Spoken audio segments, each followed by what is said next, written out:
so much. Good evening.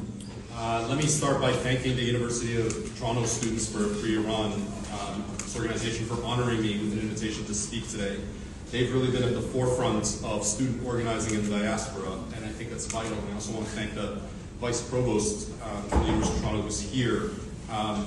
The list of groups that the Islamic Republic has targeted over the years is very long, but university students have consistently been near the top, so it's really important to have a student organization that's organizing and to have the support of the university in speaking out for university students and faculty back in Iran. In thinking about the content of tonight's speech, I decided that I'm going to skip the usual stuff. At this point, to be honest with you, I see no point in trying to repeat the list of all the horrible things that Iran's regime has done and continues to do. I don't need to tell you about the gender and religious apartheid, the killings, the torture, the corruption, the environmental degradation, the transnational repression, the shooting of an airplane, the terrorism, and so on. If you're here, you already know all that. I instead want to deliver two messages to two slightly different but overlapping audiences. The first is a message to those who are from outside the Iranian community, or perhaps those that are in the community who have ties and links to people of influence in politics in Canada and elsewhere. And the message that I have for them is simple. The people of Iran have shown remarkable courage, the kind of courage that I have to admit I lack, and perhaps you might even lack. They've shown this incredible courage to make their preferences known. Their preference is an end to the Islamic Republic. No ifs, no buts, no laters, no let's try to reform this. Their demand is clear, and their demand is just. Now it's the world's turn to help them. There's a lie that some people tell when we talk about helping Iran's people. They say that what we're asking for is for the world to send the military to Iran. There's a particularly pernicious lie that spread on social media saying that we're asking NATO to set up no-fly zones in Iran, that we're asking the West to step in and free us. Nothing is further from the truth. We're not asking for any of that. What we're asking for is for the world to help Iranians free themselves. Iran is their country, and this is their revolution. It's for them to overthrow the repressors. But the world's democracies can be their allies.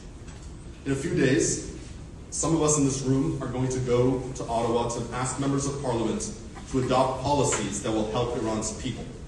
These demands are concrete, and they will actually help. First, we're asking, and I hope you will ask, that the Islamic Revolutionary Guard Corps be listed as a terror group, an organization whose role is to repress people at home and carry out terror attacks abroad is a terror group. An organization that shoots a civilian airplane and refuses to hold anyone accountable is a terror group. The US recognizes it as a terror group. The Prime Minister of this country and the Deputy Prime Minister have said that it's a terror group. But we need our laws to reflect that. We should obviously exempt people who were forced to serve in the IRGC as part of their mandatory service, but otherwise, we should list them. Secondly, we're asking the government to open its doors to more Iranian asylum seekers. Those who fight for freedom in Iran are very, very vulnerable. They often face a choice between being killed inside the country or escaping to a nearby country where they often can't work and where they're vulnerable to being extradited at any moment. Canada should do the right thing and allow these brave activists to find a home here. This is especially important when so many members of the Iranian Canadian community see that regime affiliates can freely come to Canada and buy expensive homes. Those affiliates should be kicked out, and the human rights defenders should be allowed in. There are other policies that we want, and I won't list them all here. The point, to those of you who are in and around politicians, is to call on them to support Iran's people. Supportive tweets are good, but not making a deal with this regime is better.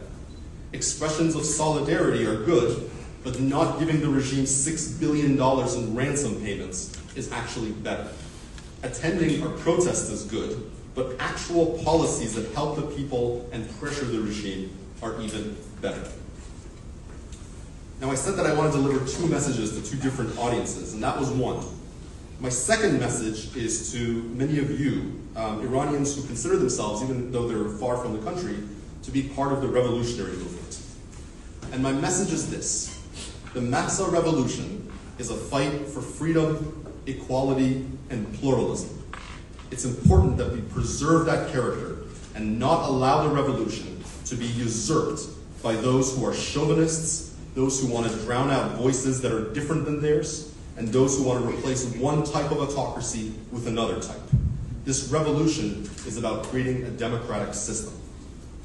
In recent months, unfortunately, we've seen the rise of extremists in this revolution. As extremists often do, they wrap themselves in the flag and call themselves patriots. There's nothing wrong with loving your flag and being a patriot. But what's dangerous is a brand of nationalism that defines the nation along very, very narrow lines. It's important that at this early stage we combat this kind of thinking.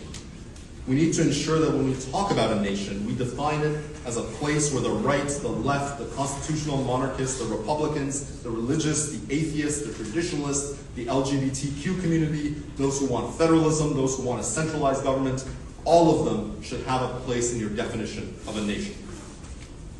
You may have seen in recent months an effort, both in real life but very much online and almost certainly helped by the regime's cyber army, to attack anyone who dares to challenge one particular vision of what the future should look like. There's an endless stream of vile lies and threats and character assassination directed at people who have fought this regime for years, but who think that our revolution isn't simply to restore what existed before 1979. And some of those who hold these extreme views, unfortunately, aren't just obscure Twitter users. They're well-known people who talk about hanging opponents from trees immediately after the revolution. They post, and we heard this question just before this, they post, death to the left on social media.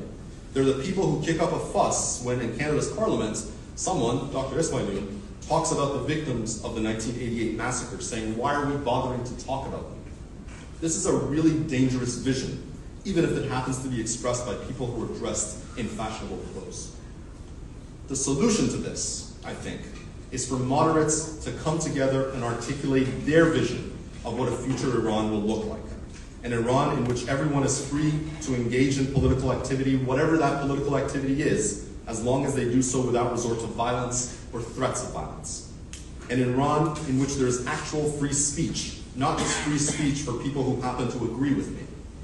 An Iran in which we don't worship people or families, but are allowed to examine their actions critically.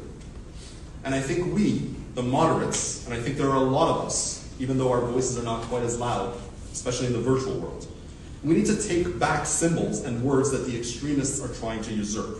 They want to pretend that the flag is theirs, that the word patriotic is theirs. We can't allow this to happen. We must not be shy.